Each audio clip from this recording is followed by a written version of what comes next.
বিশ্ব ভালোবাসা দিবস উপলক্ষে আপনাদের সবাইকে জানাই আমাদের চ্যানেলের পক্ষ হতে আন্তরিক শুভেচ্ছা। পৃথিবীর সকল ভালোবাসা তার নিজ নিজ ভ্যালেন্টাইন খুঁজে পাক, এই শুভ কামনা করছি। চলুন তাহলে শুরু করা যাক আমাদের ভালোবাসা দিবস স্পেশাল সিরিজ, যেখানে থাকছে প্রকৃত ভালোবাসার 4টি সত্য ঘটনা। বাংলার কোনো এক প্রান্তে একজোড়া ভালোবাসার জুটি থাকতো। তারা একে অন্যকে অতটা ভালোবাসতো যা পৃথিবীর বুকে বিরল। আমি তোমাকে ভালোবাসি, আজ থেকে তুমি আমার। আমিও তোমাকে ভালোবাসি, আমরা একসাথে সুখী হব। তুমি আমাকে ছেড়ে কখনো দূরে সরে যাবে না বলো। বেঁচে থাকতে তো কখনো তা হবে না প্রিয়। কিন্তু বিয়ের কিছুদিন পর হতেই নববিবাহিতা বধূর ভয়ানক চর্মরোগ দেখা দেয়। মেয়েটি কান্নায় ভেঙে পড়ে।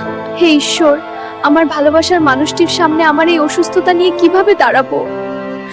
অন্যদিকে ভাগ্যের বিড়ম্বনায় নববিবাহিত যুবকটিও দুর্ঘটনার শিকার হয় এবং তার চোখেরও সমস্যা হয়ে যায়।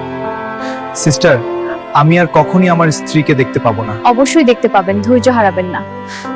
প্রিয়, আমার দৃষ্টি যতই অন্ধকারে থাকুক না কেন, তোমার আলোতেই আমি সারা জীবন কাটিয়ে দিতে পারবো। একদিন চর্মরোগে আক্রান্ত তরুণী বাঙালি স্ত্রী মারা গেলেন। স্ত্রী মারা যাওয়ার পর যুবক পুরোপুরি ভেঙে পড়লেন। তিনি সিদ্ধান্ত নিলেন তিনি আর সেই শহরে থাকবেন না যেখানে তার প্রিয়তমা আর নেই।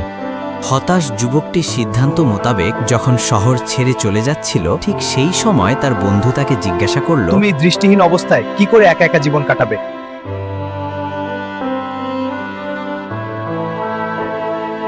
আমি অন্ধ নই, আমি অভিনয় করছিলাম। কারণ যদি আমার প্রিয়া জানতো আমি তাকে তার বিকৃত চেহারার অসুস্থ অবস্থায় দেখতে পাচ্ছি, তাহলে তার অসুস্থতার চেয়েও সে আমার সামনে দাঁড়াতে বেশি কষ্ট পেত। আমি কেবল তার সৌন্দর্যের জন্য তাকে ভালোবাসিনি, বরং তার যত্নশীলতা এবং প্রেমময় স্বভাবের জন্যই তাকে ভালোবেসেছিলাম। তাই আমি অন্ধের ভান করেছিলাম। আমি কেবল তাকে খুশি রাখতে চেয়েছিলাম। দেখলে তো বন্ধুরা, যখন কেউ কাউকে অসাধারণ ভালোবাসবে তখন উভয়ের জন্য সর্বস্ব ত্যাগ স্বীকার করবেন। চ্যানেলটি সাবস্ক্রাইব করে আমাদের ভ্যালেন্টাইন সিরিজের বাকি ঘটনার উপর নজর রাখুন। সাথেই থাকুন। ধন্যবাদ সবাইকে।